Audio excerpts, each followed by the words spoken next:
rolling. Hello and welcome to Up the Villa podcast. If you're new to our channel, please subscribe. We are so close to 5k subscribers. You Villa fans are absolute legends, so just click that button for us. Get us over the line, and I won't have to say that until we're nearing 10k. So OCD a little bit because we just close to that round 5 number. I just need it done. So yeah, like this video and we'll have a like target of 250. Get in the comments because the comment section at the minute is on fire. So thanks everybody that comments and gets involved in the little blog. I know you all interact at times as well, which is great to see. So Burnley, I don't think I'm over Turf Moor yet. What happened there? Yeah, we threw that away. We battered them, threw it away. And you know, testament to their character, isn't it? That was a Burnley battering ram in that second half. So I don't think I'm over it, but a stark warning of how you've got to play against them, really. You know, so it's the Burnley preview. Burnley, they've drew 8 games, won 1 all season. Very difficult to beat. Not picking up many wins. Lost to Newcastle. Yeah, if you're losing to them, you're in big trouble. And that was their last game. They've had a game postponed against because of the snow, didn't they? Against Spurs. They've had a game postponed against Watford. So they go into it fresh. We go into it a bit battered and bruised, but I'd prefer to go into it of playing football rather than sitting it out and not playing any football coming off the back of a 1-0 loss against Newcastle. Burnley fans might not like this, but I do think Burnley are going to go. The reason why, I just think, as we saw in 2015-16 season, the amount of time that you flirt down there at the bottom of the league, there's one time that it is going to get you. And if you're not turning those draws into wins, you can't draw your games all season. I think there's some good footballing sides in the league now as well. Palace, Brighton, we've picked up. Wolves are a good footballing side. So the teams that are sort of mid-table now are starting to play good football, and I just think it's just leaving them behind. I think they made a fantastic signing in Corday. His goal against Palace was tremendous. It was like Van Basten type, weren't it? You know, it just, that volley, it was absolutely brilliant. So yeah, I do think they are going to be down there, and I just think it's tough for them, isn't it? You know, that they have been recently took over, but they are finding it a little bit difficult still. So I do feel like they will get relegated. Like I say, if you're losing to Newcastle, you've got big problems. I did watch that game and it wasn't pretty, to be fair. But moving on to the main event, Aston Villa anyway. Yeah, we're coming off the back of a very good performance. A performance I was very pleased with. I thought we were fantastic. I think, yes, second half wasn't as dynamic, but I was still very pleased with it. Our shape was brilliant. We reduced them to corners, headers, on the glancing header, weren't it? It was just, Martinez wasn't tested. You just was sat there thinking, we're in complete control here, but we were just waiting for that second goal. And I think we've started to see very good out of the ball. Our shape's been really good. We defend very well, which is really pleasing. It's shored us up. The shape of the team looks great. I'm not just talking about the defenders, I'm talking about the midfielders. I'm seeing a lot of communication on the pitch. I'm seeing Louise, I'm seeing McGinn, ushering, moving players. So everybody knows what they're doing. Ramsey was moving players. Press, I'll stay here.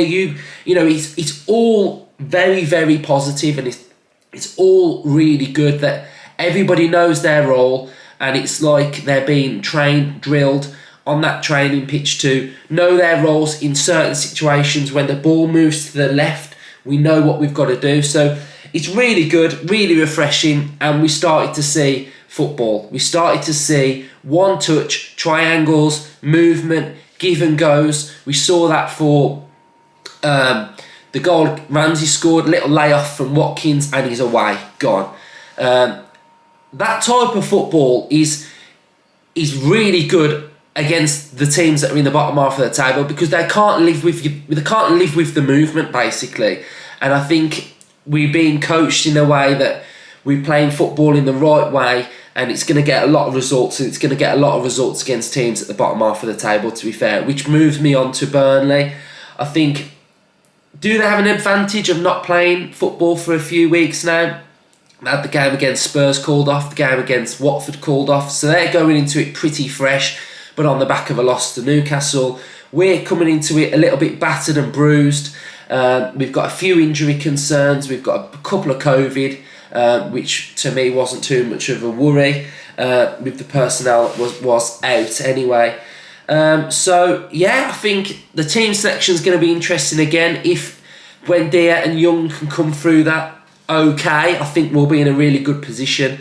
I think if we play that type of football we played against Norwich, Burnley won't live with that football, and we'll get that win. The crowd will be right behind Villa. I think Burnley do pose us threats, but I think, as we saw against Norwich, we defended corners very, very well, so you take that element out of it. But like I say, it's a different threat. McPhee should have them well drilled on how they take their corners. They put every man basically on the keeper. So as long as we can reduce the corner count, we should be fine, which I feel like we can do, because I think we'll have a lot of the ball.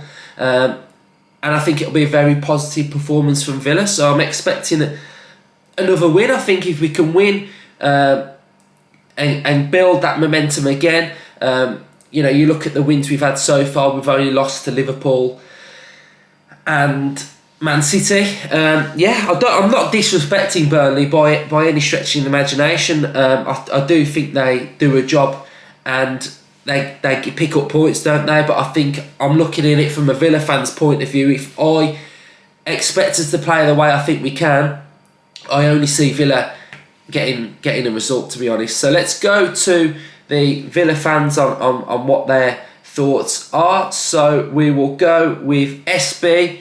So they're all about the team selection, so I'll read them all out and then I'll go into the team selection basically. So SB has put, will Ings start? Ellis has put, would you give Chukwuemeka a start? Thanks Ellis as well for your contribution on the player ratings. If any of you don't know, we do player ratings, so if you want to get involved, you can pick a player, give him a review and then give him a score. That goes onto our website, so the website is at the bottom of this screen. We've got loads of fan written content, so if you are fed up of clickbait headlines that are just rubbish, this is pure fan written content, which is fantastic. We do fan reports, previews, so if you do like a good little read, check that out as well. That's all a part of what this podcast does, not just a podcast. It's like a military operation that the team of us do. So, when you've got a job as well, it does become tiring, but it's worth it. Matt King has put, will Young be on the bench until we need an experienced head to come off and kill the game? Villa Rich has put, can't wait and are a joy to watch nowadays. Justin has put, is it time to unleash Chuck? Home game against a struggling side. Retro Villa has put, would you bring any from the youth team? And any more? Laurie has put, Gerrard clearly asking for our central defenders to carry the ball out of defence. Are Cons and Mings capable to do this? They did well against Norwich. Gerrard looked to recruit. Gomez has been mentioned. And then James has put, what formation will we go with? And he's saying a 3-0 Villa win. So I'll touch on the ball playing ones to start with. My heart was in my mouth when Mings did that little shimmy trick in the box. I was just like, oh my God, what's happening here? But, he played it out. We are playing it out from the back. It is risky, but that to me is the type of football you want to be playing, because if you beat that first press, which we are doing, you are away. So I think it's risky football, but would you want hoofball, giving it back to the opposition? If you looked at the way Norwich were playing out of the back, it's very safe, very backwards. You've got your shape, very structured. as opposed to how we were playing, I think I'd want to take that risk. Yes, the odd one time we probably are going to get caught out. It's just, you saw Liverpool for that penalty that we could have had at the end, messing about. So you do get caught out, but it's just a risk you've got to take. I'd want to see us playing that football. Do I think the two centre-backs are good enough? Yes, I do. And do I think we need cover? Yes, I do. I think we've got Twanzebe, but he's not our player, is he? So he will come in for this season, do a job. Do we sign him? I'm not too sure. But I do probably see us looking at a centre-back in the summer, a left-back in the summer. I think January will be the central midfielder if we can get that one over the line. And then I think you'll be looking at probably another wide left player. And maybe cover for right back. But then you've got Kessler that's out on loan. You've got, Gerald will want to have a look at some of the players that are out on loan as well. So let's talk about team selection. The easiest thing to do is to look back to front. Keeper stays the same. Back four stays the same for me. Midfield three stays the same. Louise, McGinn and Ramsey.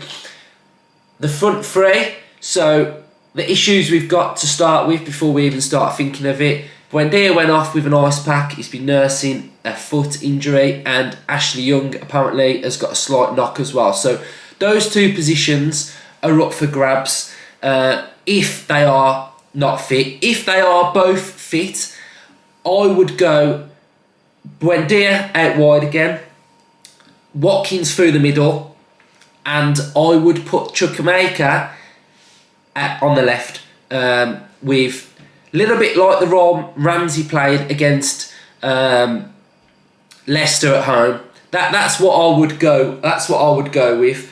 I just think Young's going to need a rest anyway. I think the game's, he's played a lot, and I think you probably would want Watkins running in behind against Burnley. I think if you play with Danny Ings, it's sort of a little bit more of like a hold-up role, and I just think that suits Burnley.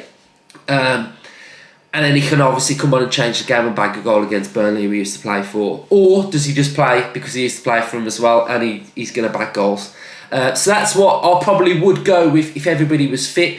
If Buendia's out and if Young's out, I think I would go with... Oh, that gets a little bit more difficult, doesn't it? Because who do we play on the right? Yeah, that's a bit more difficult. I would probably go with...